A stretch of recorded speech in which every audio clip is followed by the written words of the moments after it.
Howdy, hi. It is Dear Job Sports NBA picks and predictions for Saturday, November 15th, 2025. We're looking at the best bets of the day. Let's get into the video. All right, so I have somehow done it again where I go over 4 on spreads, 4 and 0 on over-unders, and then 1 and 0 on player props. So I go 5 and 4 on the day, bringing our season record to 120 and 101. I really don't know how I've done this 2 days in a row, but here we are. I will go over the winners and losers. Then we'll get on to only 3 games for tomorrow. It's only a 5-game slate, and currently we only have 2 lines. So I'm not really sure what I'm supposed to do with this, but we'll see. All right, first game with the over 236.5, Knicks and the Heat. Final score here, Knicks 140, Heat 132. Knicks shot 46% from the field, 40% from deep. They win the offensive rebound battle, the rebounding battle in general, and the turnover battle. So quite obvious to see why they won the game by 8. Next one with the under 232.5, Pistons and the 76ers. This was brutal from a 76ers plus 5.5 better because the line closed at 76ers plus 1.5. No Cade Cunningham, no Jalen Duren, and then no, who else was questionable? Was it Stewart? I don't know. Their entire team sat out. It was just the bench players round 2. And they won again as they win the fourth quarter 26-15 to beat the 76ers by 9 and absolutely torch my plus 5.5 ticket. But we do hit the under as they only score 119. We then had the over 234.5 in the Rockets and the Blazers game. This was no doubt. Final score, Rockets 140, Blazers 116. Rockets 50% from the field, 38% from deep, 85% from the free throw line. They win the rebound battle. They win the turnover battle 20-6. 20 turnovers to 6 of them. That's kind of impressive. Not too bad. Şengün finishes 1 assist away from a triple-double. Deni Avdija dropped 22 for the Blazers. Sharp with 19. That was really about it. Dude, that was about it. Jrue Holiday ain't doing nothing. Klingon didn't do anything. That's about how she went. And then at the under 234.5 in the Warriors and the Spurs game. This was another absolutely brutal spread loss. Warriors, biggest lead of the game, 8. Spurs, biggest lead of the game, 10. Back and forth the entire way. The Warriors win, 109-108.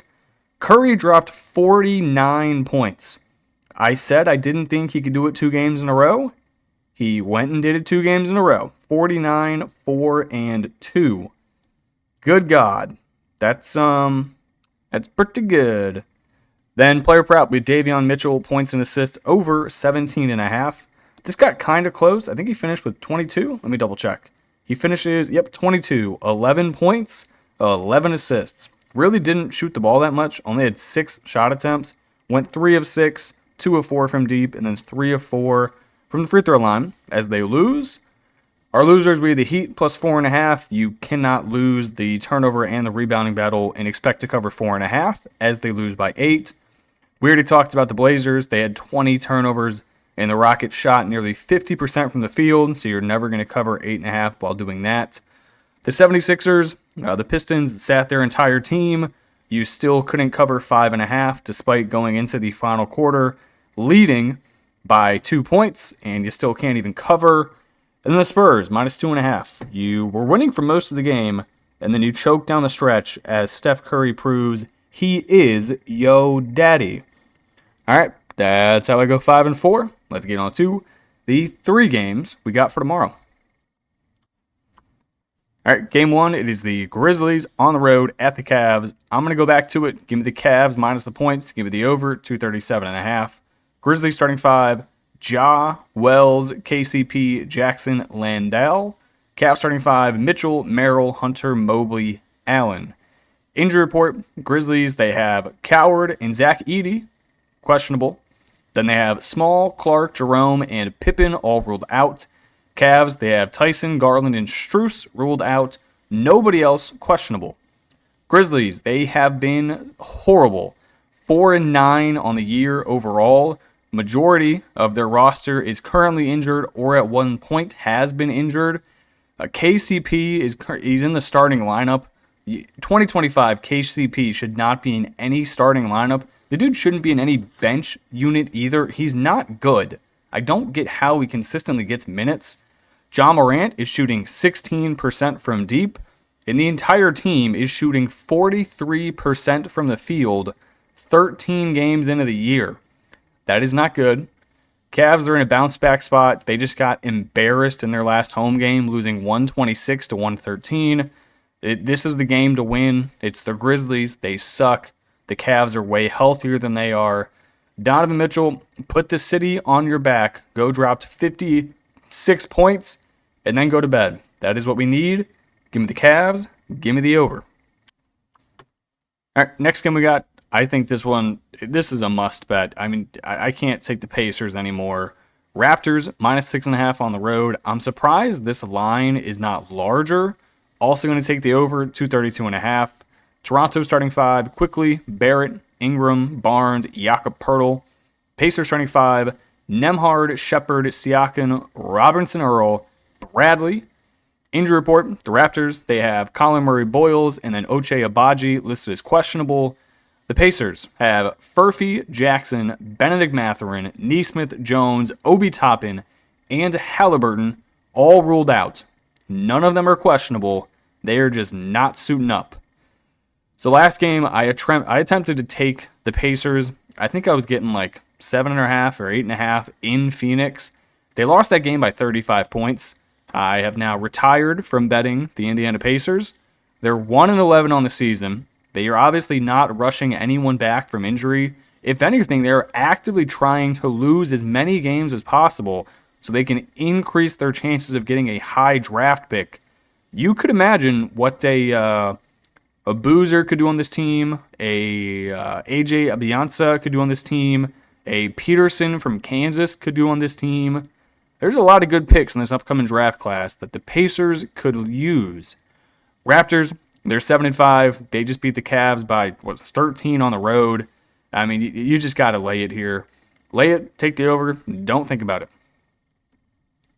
All right, final game. There is currently no spread, but whatever the Nuggets open as, I will take them. I will also take the under. Nuggets starting 5, Murray, Brown, Watson, maybe. I don't know who they're going to slide into the 3 spot. That's a guess.